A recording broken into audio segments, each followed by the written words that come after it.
കുറിച്ചൊന്ന് പറഞ്ഞു തരുമോ? വിവാഹത്തിന്റെ ഒന്നാമത്തെ രാത്രി മണിയറയ്ക്കകത്തേക്ക് കടന്നു വന്ന അലിയാര് തങ്ങളോട് ഈ മണിയറയെ കുറിച്ച് പറഞ്ഞു കൊടുത്തവളാണ് ഫാത്തിമ. മണിയറയിലേക്ക് കയറി വന്ന ഭർത്താവിനോട് ഫാത്തിമ ബീബി റളിയല്ലാഹു തആല അൻഹ കരഞ്ഞുകൊണ്ട് പറയുന്നു, അലിയേ, ഇതല്ല മണിയറ, ഇതല്ല മണിയറ. മണിയറ എവിടെയെന്നറിയുമോ? എവിടെയാണ് മണിയറയാക്കേണ്ടതെന്നറിയുമോ? അവ്വലു മൻസിലിൻ മിൻ മനാസിലിൽ ആഖിറ.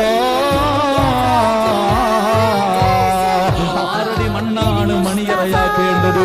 അലിയാര് നിങ്ങളോട് വിവാഹത്തിന്റെ ഒന്നാമത്തെ രാത്രി മണിയറയെ കടന്നുകൊണ്ട് അതാ ഫാത്തിമ ബീബി 6 അടി മണ്ണെന്ന് പറയുന്ന ഖബറിന്റെ അവസ്ഥയെ കുറിച്ച് അവിടെയാണ് മണിയറയാക്കേണ്ടതെന്ന് പറഞ്ഞു കൊടുത്ത ഫാത്തിമ.